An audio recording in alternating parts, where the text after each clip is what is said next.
mitra sadaya wilujeng tepang dangu sareng Mang Jaya sapara kanca di Mang Jaya Official. Mang Jaya ngaturkeun wilujeng ngadangukeun mugi-mugi dongeng-dongeng di Mang Jaya Official tiasa kadampi kalayan kapingan. Mangga para mitra sadaya dongeng nu judulna nyaeta Kasarung Kasayang Maung karangan Kiliksa ayeuna masih nepi-nepian nemenincak bagian kaopat. Mugi-mugi we dongeng-dongeng di Mang Jaya Official tiasa demo hiburan pang beberapa mana. Di Mang Jaya Official Mang Jaya ngaturkeun nuhun atuh ka wargi-wargi sadaya. Ai kembang jambu air naon cenah ngaranna? Lumenyap para mitra lumenyap dari kembang jambu air gitu nya. Mangga atuh. Namina kembang jambu air teh lumenyap. Mangga nyangakeun para mitra dongengna, dupi dongeng nu judulna nyaeta Kasarung Kasayang Maung karangan Kiliksa ieu nincak bagian kaopat. Ya dongeng lami para mitra sadaya, tos lami pisan margi ningalina data kaset angge kaset anu kapungkur teh para wargi masih kene anu 60 teh para mitra. Wargi aya saya 80, saya 120 kaset tapi biasanya gitunya para wargi sadaya nu umumna nyaeta ka saya 60 sareng saya 80 sering diambil ku Mang Jaya gitunya. Mangga atuh nyangakeun we para mitra dongeng nu judulna Kasarung Kasayang Maung karangan Kiliksa ayeuna nincak bagian kaopat. Wilujeng ngadangukeun.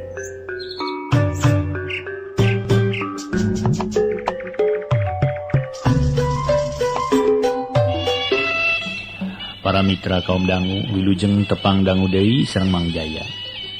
Urang teraskeun hanca nyaeta carios nyambung nyaeta judulna Kasarung Disayang Maung. Kasarung Kasayang Maung karya Kiliksa. Nyaeta nu gaduh lalakon Mang Litok teh para mitranya, Mang Itok mangga urang lajengkeun wilujeng ngadangukeun. Ieu dongeng teh para wargi sadaya disebat nage dongengeng gitu. Bisa ukur ciptaan disebat dongeng rahul nyarahul lah ulah kagok rahul para wargi ngadongeng begitu. Sagala-gala ulah kagok dongeng upami teu lepat parantos dugi kanalika Mang Itok teh digugusur ku peusingnya harita teh peusing teh nyungseb buntutna nolol kaluar nyaeta dina sela-sela akar kiara kitu nya. Atuh harita teh para wargi sadaya teu loba catur deui cakakak Mang Itok seuri mending haha. Sia dasar satitihna ge peusing sia sagagahna ge sato sapinterna gurame darat sia moal ngaleuwihan kapinteran aing deuleu. Ceuk pangrasa mabuni sia meureun nyebut teh nya tapi eta deuleu buntut temong deuleu kan. Ibadah sia ku aing ceuk Mang Itok bari kep buntut peusing dicekal pageuh naker durug-dug dikusur kaluar maksud darek digebotkeun kana batu ngarah paeh sapada harita. Tapi para wargi sadaya, ieu lain peusing epes meer cenah para wargi sadaya.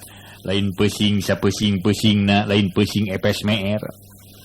Atuh harita ge malah eta mah peusing teh peusing gesit jeung tanagana kacidarosana. Harita deregdeg peusing lumpat tarik naker durug-dug. Mang Itok para wanita kacida pisan kabawa kabur meniti bawaranting. Tapi sanajan nyeri digusur ku peusing ge Mang Itok anger nyekel pageuh bari ti paparket kana buntut peusing. Ari eta peusing durug-dug lumpat kana guha nu rembat ka cucuk saliara. Puguh we kulit Mang Itok teh teu katutup ku baju mararaget. Tapi peusing tetep teu daek dilesotkeun malah nyekelna kalaka beuki pageuh. Pikiranna hese deui neangan jiga kitu perhitungan Mang Itok. Matak sanajan ripuh tetep teu daek dilesotkeun. Di jero guha pahulang-hulang sakedeung. Peusing mikir Mang Itok mikir. Jadi duana nage teh anu disada. Teu kibeg peusing teh ngabuat babitkeun buntutna yang leupas tina ceklan Mang Itok. Tapi ku Mang Itok tibatan dilesotkeun mah kalaka beuki pageuh naker. Peusing bingung jigana teh malah pok peusing teh nyarita jeroning hatena. Ieu nyarita peusing para wargi. Benten deui ya. Nyarita peusing ya mah para wargi kade ulah lepat paham ya. Kieu diantawisna peusing teh nyarita. Aing manusia kurang ngajar banget ya. Karena naon mungkin yang kelam buntut aing. Wara ku buntut nalong itu sia ha. Awan sia dibandingkeun kana janda ku aing. Ceuk pamikir peusing di jero hatena. Kalayan teloba deui pikiran durug-durug pesing lumpat dimuru ka hiji gawir nunang tawing. Kulusur Mang Itok kabawa deui digusur ku sakadang pesing. Maksudna Mang Itok para mitra sadaya rek dibantingkeun karena cadas, tapi dina hiji kesempatan Mang Itok bisa nahan lumpatna sakadang pesing. Kabeneran di hareupna aya tangkal tisuk sagede bitis. Waktu eta tangkal hampir kaliwat sakilat Mang Itok ngabantingkeun awakna ka kidulkeun. Nyaeta ka kiduleun tangkal sedang sakadang pesing lumpat ka kalereun tangkal atuh kulawit reng sakadang pesing eureun na lumpat sabab buntutna ngait kana tangkal tisuk. Sanajan capek jeung nyeri balas tiba baranting cakakak Mang Itok seuri bari terus nyarita. Sok sia using ah.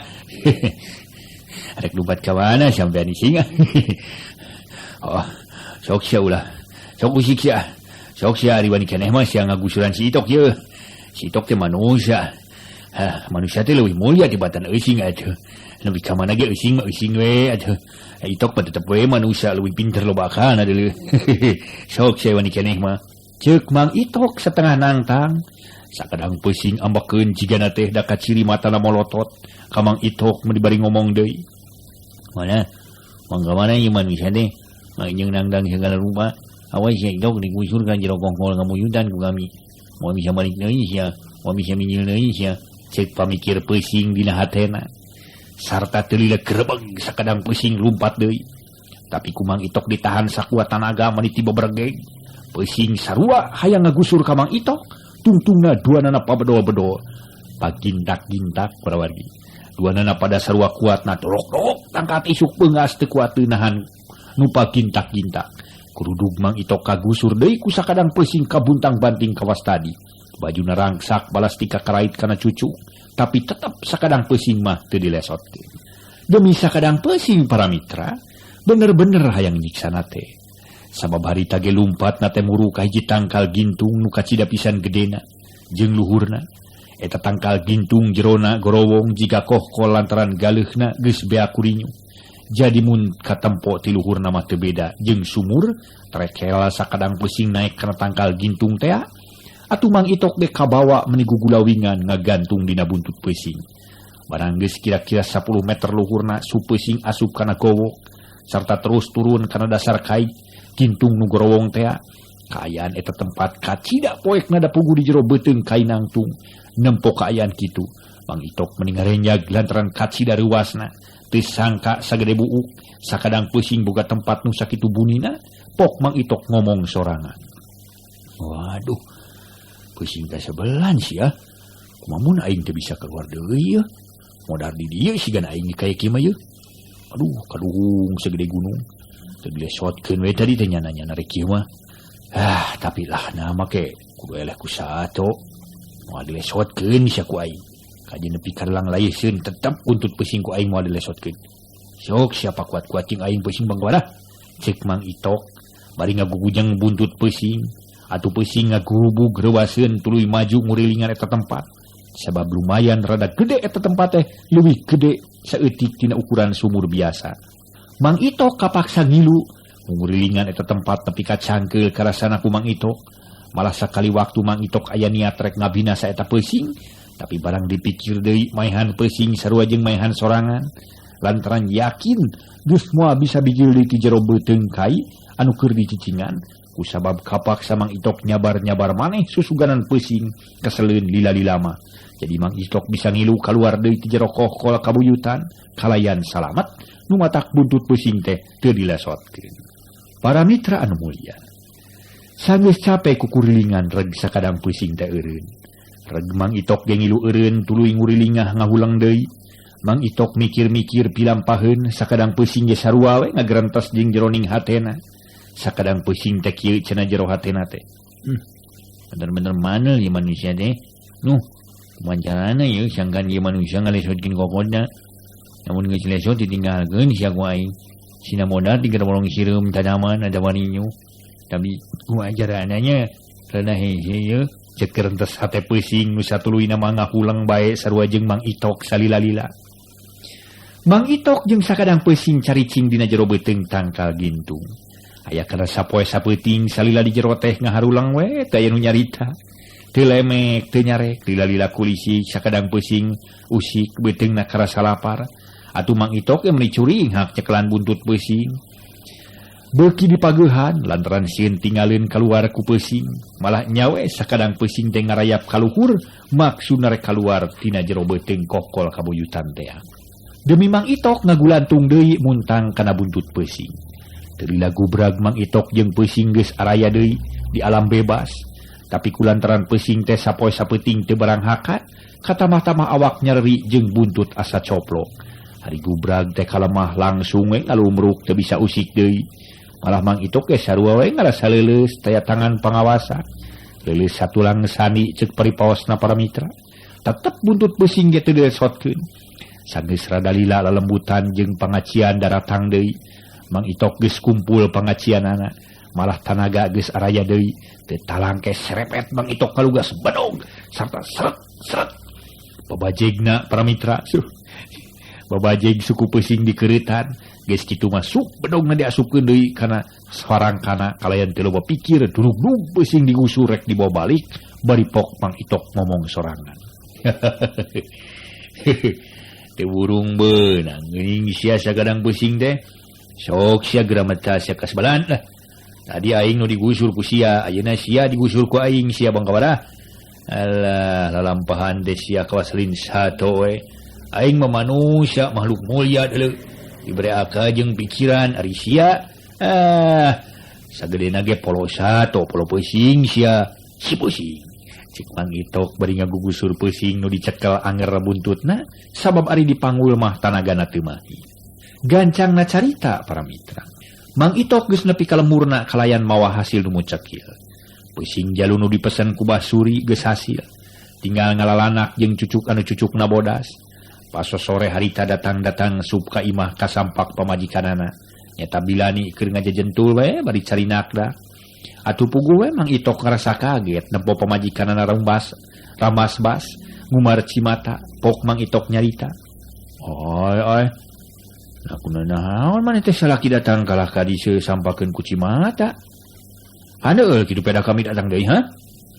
Cek Mang Itok bari gubrag nunda babawaanana gek diuk dina bang barung bari nyaeta ngagebran dadana ku dampaleungeun bakat ku panas ti ditu na mameureun. Ari bilani nempo salakina datang ku kulutus pok nyarita. Ari maneh Ritok? Nyarita teh sok janji heula bae. Kami mah ceurik balihan soteh lain kuna naon deuleu tapi ngarasa melang jeung hariwang kumaneh. Pedahnya balat lating. Tara-tara ti sasari datang teh make jeung nepi ka sapeuting jeput. Lamun maneh nyabana ka kota Onaman mah teu hariwang dieu. Lantaran kasusah nu bakal kapangi dengan saukur pikeun eusi beuteung. Seneng ieu mah pan luntah teh ka alas nyaba kaleuweung. Kaleuweung eta aduh, teuweung hideung mangkaning teu babakalan jabati kitu pakarang dengan ngandalkeun badog wungkul. Melang kami teh Litok deuleu. Da dinteun-teu teh maneh teh salaki kami sia. Sok sieun maneh pinangi jeung ieu we lara atawa ajal alatan meunang kacilakaan atawa jadi mangsa satoleuweung kitu tah. Mata kula sok janji ari nyarita teh. Tanya nu bener kitu tah. Litok pangna kami ngajentul bari ngumar Cimata teh. Pakat kunineng ka maneh teh. Cek Bilani bari nyusutan Cimata ku tungtung samping. Hari Mang Itok ngadengi caritaan pamajikan bangun anu ngarasa kaduhung atuh pok ngajawab caritaanana rada leuleuy teu kawasa sari. Rumah salah ni. Kami teh ti sorodot omong ti soledat leta hambura we kami teh lani. Geus goreng kecap kanu jadi pamajikan.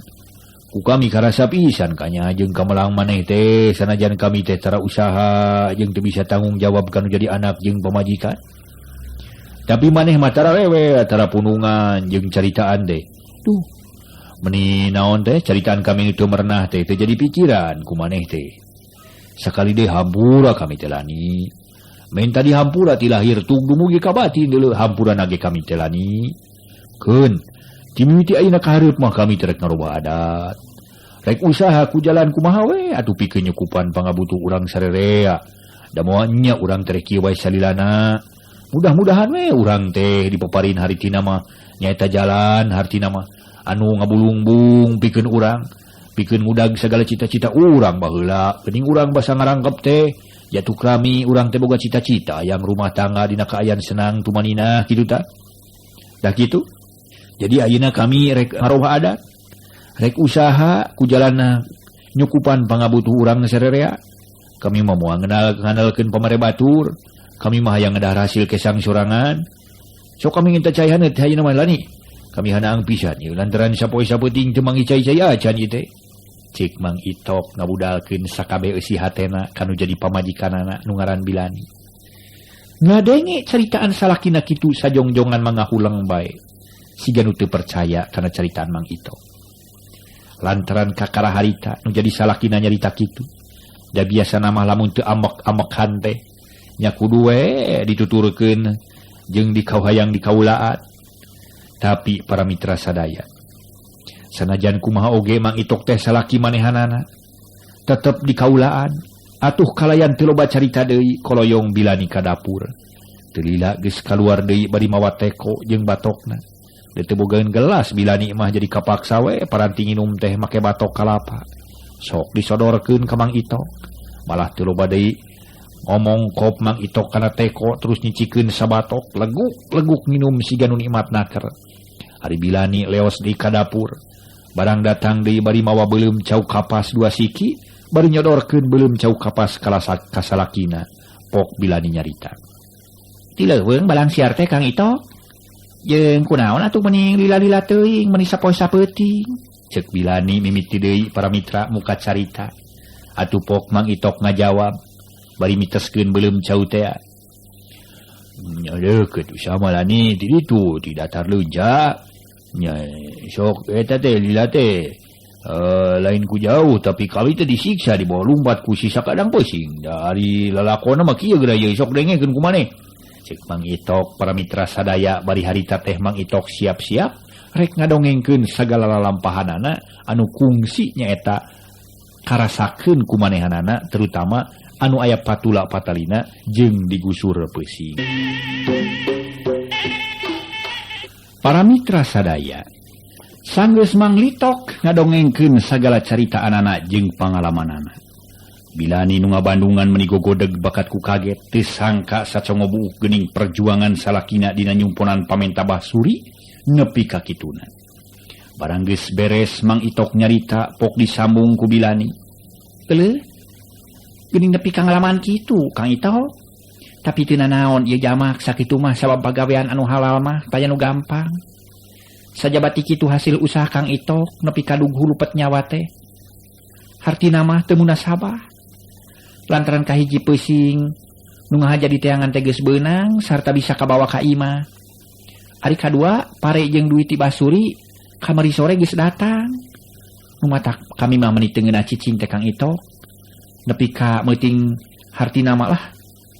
Kumahanya nepi ka hartina mah Kang Itok meuting di leuweung teu ngeunah cicing ari sabab sok cieun cilaka. Ari kami geura ieu ngeunah-ngeunah ngadahar rejeki. Ari nu usahana pinang ibahla. Pada teuing nyeri hate. Kami teh lamun segang Itok nepi ka teu berat caritakeun lagi kami mah Kang Itok. Oh, sok aya nu caritakeun ama ke jeung urun sagala nyarita teh lani.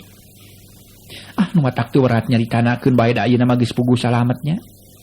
Ngan kami teh katalatahan ku pangabon Basuri. Cenah lamun nu dipesenan geus beunang terus anteurkeun kitu cenah kamari teh Kang Itok. Ceuk Bilani nutupkeun caritana. Manehna ngarasa reueus jeung bungas nu taya papadana. Lantaran kakara harita salila rumah tangga manggih kasugemaan. Da biasa mah para mitra sadaya. Pagawean teh ngan hogha we salawasna. Ari nu jadi pasualan tara pirangan saukur tek-tek bengek. Nu ceuk saliwat mah taya hartina, tapi Mang Itok mah can wakane malan deui lantaran letahna keur pakupis galo jeung beuleum cau. Sanggeus neureui nepi ka bersih kakara nyarita deui. Oh, kitu lalampahan kami teh lani. Leh, oreng geuningnya teu gampang usaha teh ari ngahaja-haja mah. Da basa kamari mah ngala orai bubuhan pangangguran. Jangan sagiri lah tu jika nurak-ngurak we jika ngurak kebelut. Sugan mangan kumaha nya nganterkeun sakadang peusing ye. Nah ayeuna kitu eta we iraha ari sabab lamun diisukeun sieun kaburu paeh deui. Ari ayeuna capek kami teh bingung dipikir-pikir mah ye. Beunang ku beunangna peusing bingung nganterkeunana ye. Harna make jeung sieun kaburu paeh. Lain geus paeh eta oge.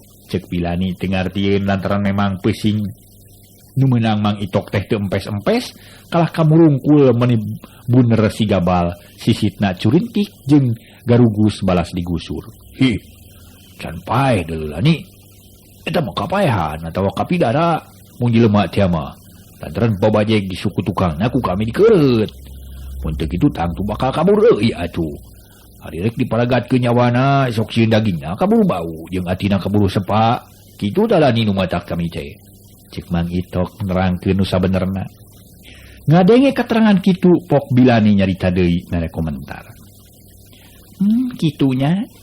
Atuh ayeuna mah dabongan sakitu-kitu nanya anteurkeun atuh sakalian engke ari geus reureuh jeung geus dahar hartina mah sagala sabab lamun kaburu paeh mah meureun capek gawe teu kapake meureun pagawean Kang Litok teh hartina mah ku basuri teu kapake dan nu pentingna ge hartina mah ati pusing teh nu seger keneh meureun.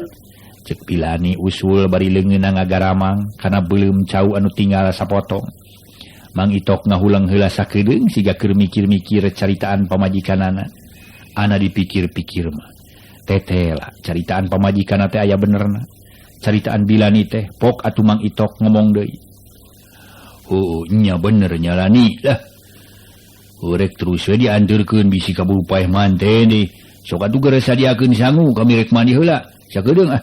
Ieu ka pancuran.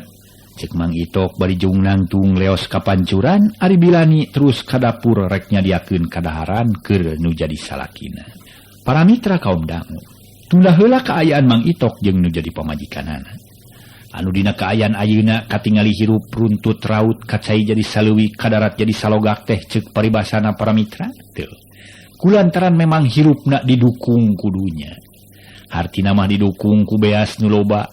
Jeung pamere tibah suri teh cukup pikeun kahirupan manehanana teu loba pikiran kumaha dahar keur poe isu. Ngahnang-ngahning ceuk paribasana sok sanajan harita teh Mang Itok dina kaayaan capek oge. Ayeuna urang caturkeun kaayaan di lembur Cikarancang. Nyaeta Bah Suri sakula wedet. Bah Suri satutas nganjang ka Mang Itok manehna teu loba sumpang simpang heula. Kebat leumpang nuju ka nu jadi imahna. Barang srog kasampak pamajikanana keur ngagebra dina kursi males nuji dijieun tina hoe. Ngempo nu jadi salakina datang korejat manehna hudang pok nyarita ngabageakeun. Eule geuning teu lilang anjang teh manehna. Pajar teh rek tutuluyan nyaba, tapi geuning geus balik deui. Naha, tuluy ka mana kitu? Cek Bilasmini kitu katelahna bojo Bah Suri. Ari Bah Suri can buru-buru nemalan kalah kageek diuk dina kursi hoe nu buleud. Ku siwala ngaluarkeun surutu, jegur disunut peladug haseupna meni mulak minuhan tepas hareup. Bilam sini para mitra sadaya meni beberengkes bersin leutik. Kapuput ku haseup surutu nempok kalakuan salakina pok Bilam sini nyarita deui. Ameu ari manehna kunaon? Ditanya sabener-bener ku kuring teh teu nemalan. Kalah ngamuput ku haseup ieu kawas kabeurit ieu. Cek Bilam sini bari nutupan irung ku dampaleungeun. Ari nu ditanyana kalah kanyerengeh we bari panon meletet peureum hayam. Siga nu bakat ku nikmat ngararasakeun ngeunana udud surutu. Sanggeus rada lila kakara Bah Suri nyarita bari miceun sekar surutu. Atuh maneh mah sok tara sabar nya naon teh. Oge sing sae heula rek nanya ka nu jadi salaki teh. Marhaba sae nemalanana. Keun abah teh sina diukula kawas ayeuna kieu yo. Lamun geus kieu buru-buru sadiakeun cai teh. Geus nginum, geus reureuh kacape, geus rine, geus sase kakarabok nanya. Mulih ti mana abah? Kenging naon abah? Teh ieu mah meni pok-pok cek torolong kawasieun ku sepur we. Sok subuhan cai atuh abah teh ieu. Geus nginum kakara tanya ku maneh. Bah Suri bari nyot niseup deui surutuna menit kemong-kemong we pipina teh. Ari pamajikanana pok nemal. Heueuh da maneh mah pinter kode. Ari kami nu ditanya kudu buru-buru nemalan. Ari abah hararese nemalan teh nya. Matak naon saeutik mah ditemalan heula da teu kurang basa mah nu ponok tapi nu panjang ge.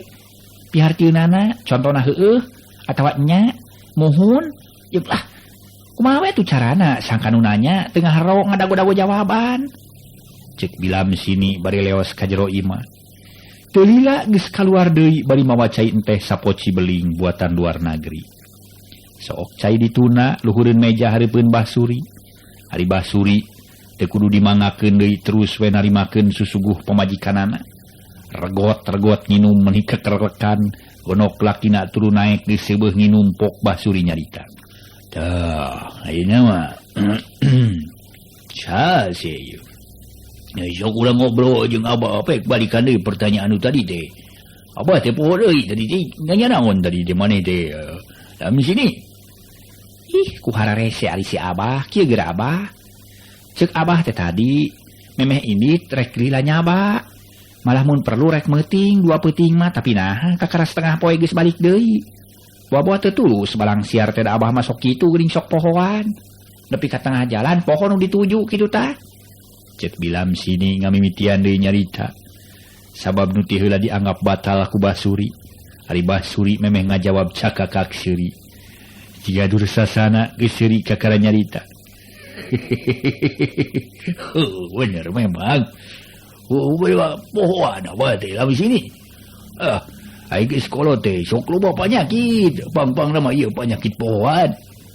Dadaku nama eta pohoan mani hese pisan dibicu dulu dalam sini. Oh syukur delingan euy. Kieu ye. Alus teh. Memang bener kudu kitu jadi bojo Abah mah ye. Sok dengikeun sing tenget ngarah ngarti kusakali nyarita. Kieu geura pangna Abah teh tulusnya lila nyaba teh. Ari Abah teh panyaho sorangan. Mane ge nyaho sorangan lin Abah teh boga sobat anu ngaran si Itok. Tah. Eta teh si Itok teh urang lembur Cianjuang, pernah nakuleuneun lembur urang jauhna kira-kira 5 kilometer ti dieu tah.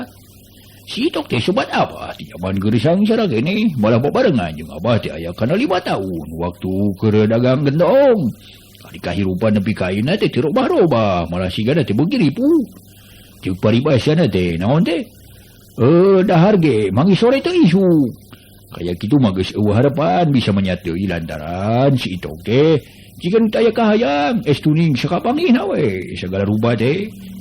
Da kulantaran kitu Abah teh ngajan nepungan si Itok tadi teh. Yang ngobrol we malah keperluan urang teh ya. Kabeneran manehna sanggupeun malah poe ieu keneh rek gini cenah. Sabab manehna tukang leuweungan jadi teu bingungeun da dipentaan tulung kitu teh. Ngan keur nyombo anak pemajikanana ku Abah geus dijangjian tadi teh. Yen ke sore bakal dikirim pare jeung duit. Bikin bakal sapopoe lila sapo saya salilana si Itok neangan sato anu diperlukeun ku urang. Kitu da nu madak Abah teu kata terusan nyaba teh sabab si Itok sanggupeun.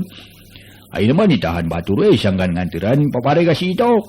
Cek Basuri nerangkeun hasil lalampahan jeung hasil babadamian jeung Mang Itok. Tadi teh atuh bilam sini kacida bunga heunana ngadenge beja kitu tinu jadi salakina bunga taya papadana lantaran saolah-olah aya batur pikeun dipenta tulungna. Para mitra sadaya tadi jadi sebatkeun bungahna bilam sini ngadenge carita anu jadi salakina yen aya batur pikeun pakukumaha nyatana sobat salakina nu ngaran Mang Itok teh nu baris ngabela sagala kahayang. Jadi kitunya Abah syukur we atuh ari geus aya nu sanggupeun mah nya. Sugan we pamaksudan urang buru-buru laksana. Duh. Tada teuing urang teh ngarasa bagja ye. Lantaran kabeungharan ukar urang teh bakal tamah loba. Tapi kumaha lamun si Itok nanyakeun perkara anak urang nu keur nyiram teh ya. Kumaha alesanana mangkaning pan bohong Abah teh. Da urang mah geus teu boga anak deui teu nya sahiji-hiji acan apaan. Cek ilam sini ngarasa ya punten ngarasa hariwangeun sabab sakur nu dibadamikeun jeung Mang Itok teh ngan saukur bohong malulu. Basuri nyarita kitu ka Mang Itok teh ngan saakal-akal wungkul. Nu dipalaresangkan Mang Itok percaya lamun Mang Itok geus percaya kana naon-naon nu geus dicaritakeun ku Basuri. Pasti Mang Itok bakal nurut kana sagala kahayang jeung pamintena Basuri. Komo make diolo-olo ku pare jeung duit mah pasti Mang Itok bakal nurut kawas muning nu ditenok. Ari kaayaan nu sabenerna para mitra. Basuri teh boga pamuntangan kasiluman buta hejo ceuk kasarna mah munjung ka buta. Ieu mah lain munjung ka indung mujaka sagara para mitra. Tapi bener sanes munjung ka indung mujaka bapa sanes ieu mah. Munjung ka gunung mujaka sagara. Model Basuri teh. nyata mujana teh ka buta hijau rame para wargi dongeng dewa rame ieu tadi ge disebatkeun Mbah Suri teh boga pamuntangan ka siluman buta hejo ceuk kasarna mah ngunjung ka buta ulantaran Mbah Suri geus teu sanak teu kadang da puguh beak diparabkeun ka pamuntanganana nya neangan hiji jalma nu kira-kira bisa nurut kana sagala kahayangna pok dikumahakeun sabenerna Mang Itok teh rek dikumahakeun hayu ulang bandungan obrolan Mbah Suri jeung Bilam Sini. Oh gampang perkara eta malam sini. Wah kurang-kurang ku eko, aku mah we carana. Geus kaselempek-selempek teuing mah. Cik paribasana jengkol ge. Eueuh usumna. Dibejakeun keur nyaba we, bisa da moal ada telepek teuing si Itok mah. Nganu dipake bingung ku abah kumaha carana sangkan pais ati peusing bisa kadahar ku si Itok atawa ku anak pamajikanana. Cik nyane boga akal teu. Cek Mbah Suri bari neuteup ka Bilam Sini ari nu ditanyana kalang ngahulang. Cigana bae rada bingung teuing kumaha carana. Tapi sanggeus lila ngahulang mah pok Bilam Sini nyarita. Gampang abah kieu carana ye nya. Cek abah tadi lamun 21 geus meunang si Itok sakula wargana rek dionang dahar ngariung. Tangke lamun geus waktuna dahar pais ati peusing teh suguhkeun ka maranehanana. Bejakeun mah teh ati hayam kitu atawa ati soang. Ngan samemehna urang kudu mencit heula soang atawa hayam. Malah mun bisa mah sina si Itok nu mencitna ngarah teu dicuriga. Jeung moal nyangka nu lain-lain kitu tabah ceuk pamikir kuring mah. Sabab tangtu lamun si Itok geus ngadahar pais ati peusing, peutingna bakal dicokot ku Prabu Anom Lokawisesa. Lamun geus kitu pasti hartabana urang namahan deui. Ceuk Bilam Sini ngajukeun usul ka Mbah Suri. Eta minangka pimpinan sidang na Mbah Suri. Nu keur sidang teh duaane paguntreng Pak Adurenyom. Atuh para mitra sadaya, Mbah Suri sigana becan ngartieun lantaran cangtang tu bisa kitu. Sabab Mang Itok can puguh menang balang siarna pok Mbah Suri nyarita. Usul teh alus. Ngan kumaha lamun si Itok menang sato nanungtut. Pan meureun ngan kadahar ku si Itok wungkul sorangan. Lantaran janji abah teh lamun duanana geus beunang rek dionang sote. Ari karek menang hiji mah paling-paling si Itok wungkul nu datang ka dieu. Jadi meureun ngan menang hiji picaoseun deh. Nyakeun mah hiji-hiji atuh da piraku Prabu Anom Lokawisesa oge teu beunang di parasabanan. Di parasabanan we atuh hiji-hiji we atulanan gampang kahareup mah parabkeun di anak pamajikanana. Ieu da moalnya sakaligus rek dua meureun di hengoy ku Prabu Anom Lokawisesa. Uy, nyarita teh bisin kawalat sia di hengoy kitu.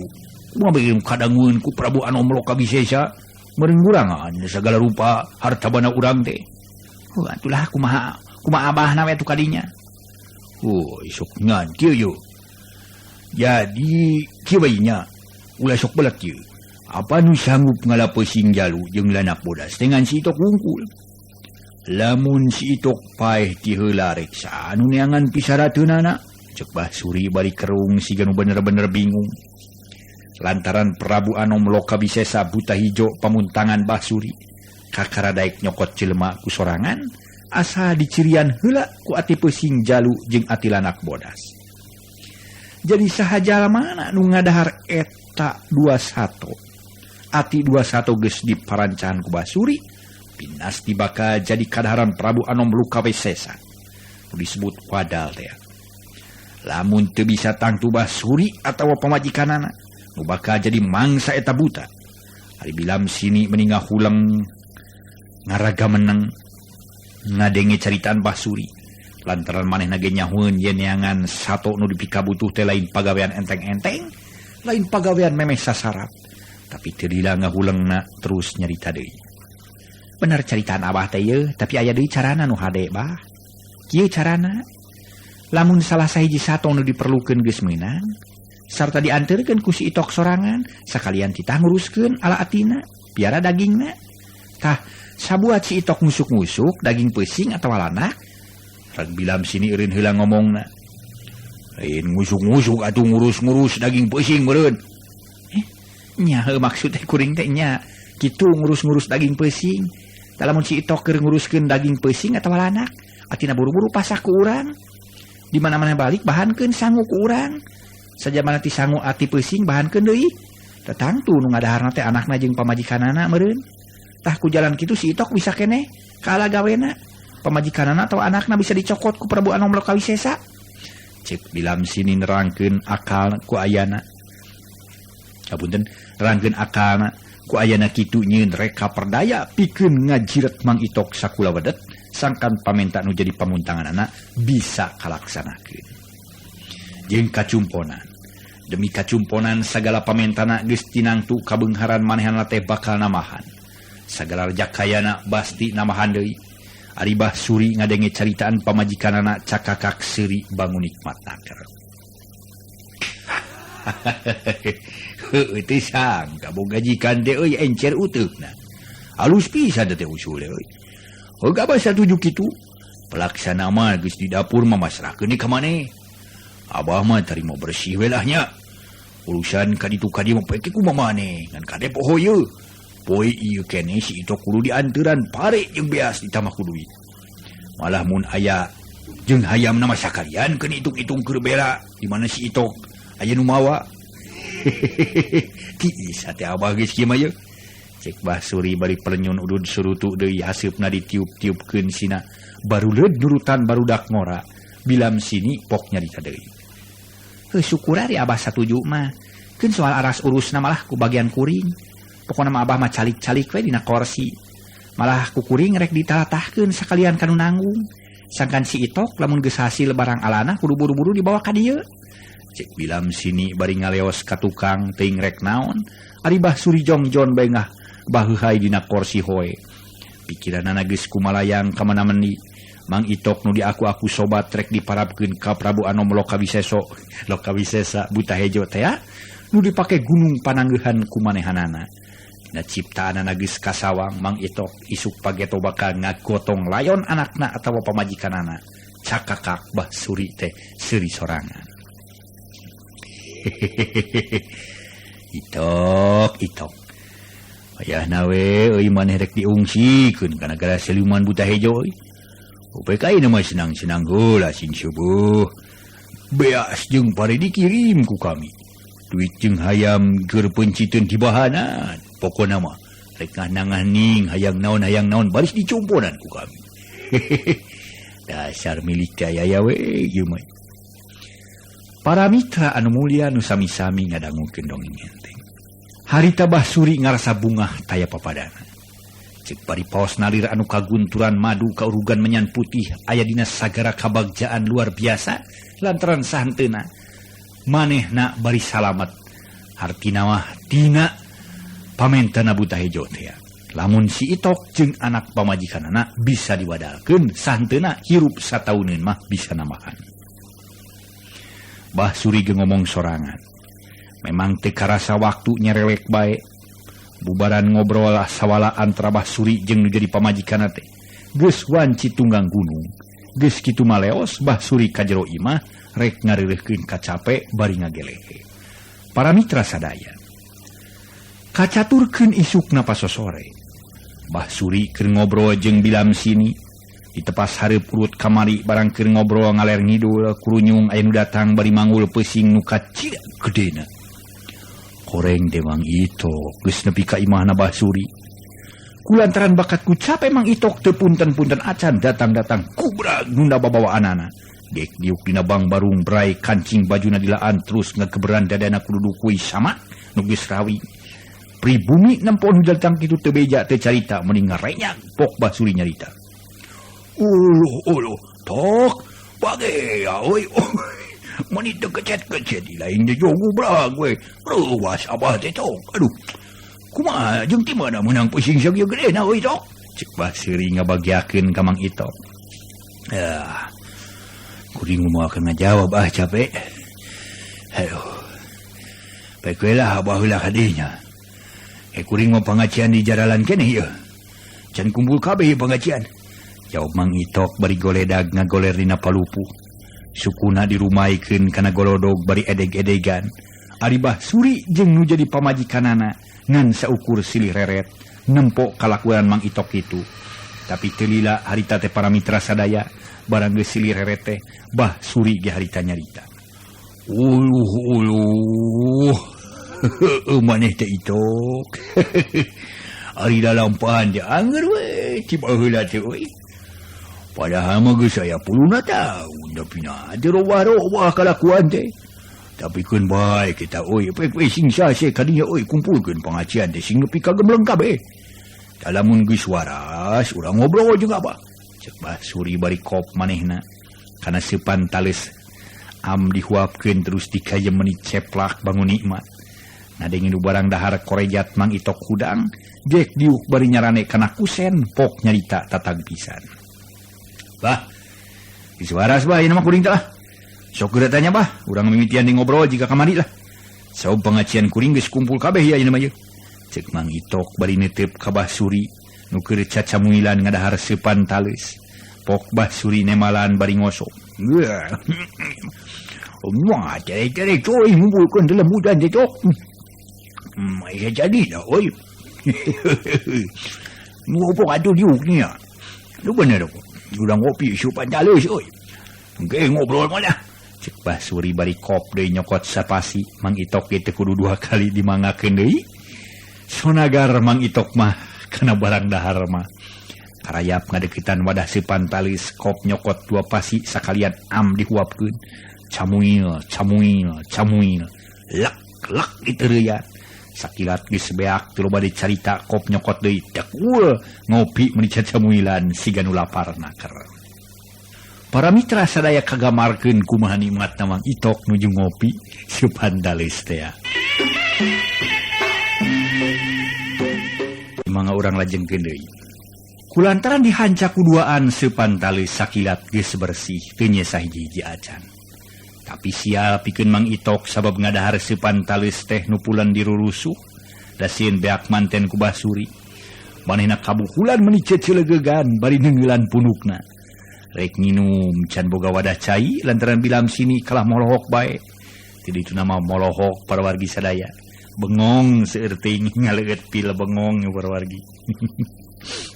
Da puguh kakara kasemahan ku jelema nu kitu peta kalakuanana jiga Mang Itok. Kapaksa Mang Itok kudu narima kana nasib sungut salawak mata molotot ti bubun celik siga nu rek sakarat. Puguh we Bahsuri kaget nempo sobat siga nu rek peluk. Oh nyarita bari molotot. Tok. Kunaon dari mana Tok? Yuh. Kunaon dari mana yuh? Cek Bahsuri ari ditanya teh nemalan dati corona asa mangpetan. Kala tutunyuk kana teko maksudna mangenta cai. Atuh Bahsuri ngarti. Gancang dibere samuk. Gap ku Mang Itok ditampanan regot nginum meuning lek. Geus nginum mah pok Mang Itok nyarita. Abah meuni tega ngantep ka kuring. Aduh. Sugan derek paya ayeuna kuring bah. Sok bah urang ngobrol lah ieu mah. Sabab susugu geus ledis kabuluhan geus. Kabuhulan geus. Dicager lah. Capek geus leungit sok bah. Mitian anu ame puguh. Cek Mang Itok bari gek diuk nu pantes meuni mendeko siga nu nyang hareupan mena. Ai sila tutug teh para wargi sadaya. Pok Bahsuri mimiti nyarita deui. Sok atuh yo ayo Tok. Abah teh da moal loba nu ditanyakeun ari teu pararuguh mah. Ngan Abah teh rek nanya perkara kiriman nu kamari teh dianterkeun ka ku pangebod Abah kumaha geus katarima? Tarima bah.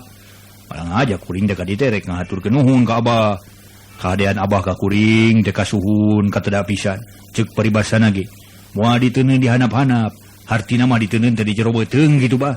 Kulantarannya beas teh itu udah bakal disang. Wah, maneh mah dicacarita teh anger we Itok siga baheula. Da kitu tuh bah. Nya hartina malah pokona mah diteuneun ge dipara lah. Ngarah teu beak ku hayam gitu. Duit katampi pare jeung beas katarima kalayan dipapa ku 2 dampaleungeun anu namprak. Sajabati kitu kuring ngucap syukur ka Abah nu geus hideung mere beas sakalian. Jadi pemajikan kuring teh teu kudu ngaheler deui, datang-datang terus we diliwat. Leuwihna teh kitu kuring masrahkeun hiji peusing jalu sakumaha pamenta Abah. Ngan hanjakal pisan lanakna macan meunang sapotong-potong acan bah. Keun sugan isukan pageto bisa meunang lanak. Tak itu abah maksud kuring tidak datang ka dieu teh. Jadi maksud namanya terek nepikeun segala rupa ceritaan abah we nu kamari teh. Bahasa abahnya eta pesen ka kuring nitah ngala pusing teh tak ye pusingna geus meunang bah. Syukur we atuh syukur atuh. Syukur. Harita para mitra sadaya bah suri kacida pisan bunga heunana. Ngan barang Mang Itok hasil maksud sok sanajan karek sarupa ge tapi geus cukup pikeun ngayakinkeun kana dirina. Yen Mang Itok bener-bener geus nyumponan pamentana. Atuh harita ge tuluy bah suri teh nyarita deui. Sarua syukurna jeung sarua nuhuna to. Itok ngucapkeun syukur ka abah atuh abah ge ngucapkeun syukur ka Itok. Jadi urang teh syukur meureun nya. Ari ngeunaan lanak nu can hasil teu kudu jadi pikiran jeung teu kudu jadi rurusuhan. Sasewe ngarah hasil mu cek ieu tapi wayahna ulah nepi ka teu hasil. Lantaran cek pamikir abah. Ngan Itok wungkul nu bisa diandalkeun ku abah teh dina soal ngalalanak bodas jeung ngalapeusing mah. Bukti kalaya nyata peusingna geus kabawa tinggal anakna wungkul. Jadi abah teh ngarasa bunga. Lir anu kagunturan madu kaurugan menyan putih tau. Barang ngadenge beja jeung ningali kumata. Hartina mah abah sorangan yen Itok teh geuning mawa peusing ka dieu teh. Ngan sakali deui abah teh wayahna mopoyankeun ka Itok teh.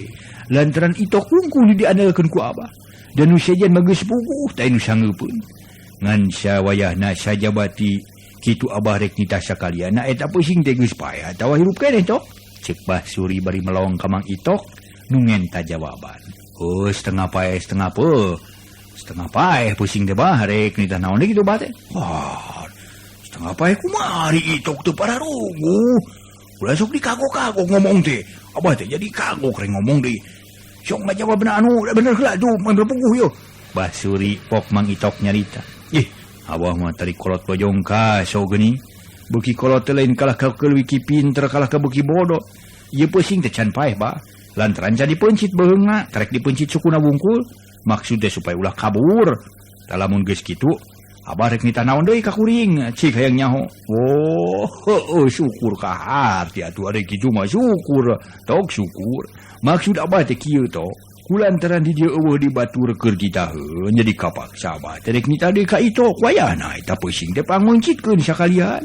Sarta terus ku Itok recah, atina ala dagingna piara, ulah kapalang nyabela ka abah keun ke buruna didobel ku abah kitu tatok. Sugan derek naon deui. Cetek kata nu kitu patut mah bah. Keun lah, teu kudu dipikir silo bah lah. Si Itok bagianana, di mana atuh ngarecanna bah? Cek Mang Itok bari junangtung gap kana peusing parawari sadaya. Jadi tu di tukang dapur to, ngarah iuh jeung buni di teu ka tempo ku batur. Ya ubah suri bari nuduhkeun ka tukang dapur.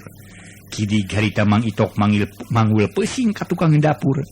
Geus tepi para mitra sadaya teu loba pikir deui. Waktosna sae para mitra sadaya.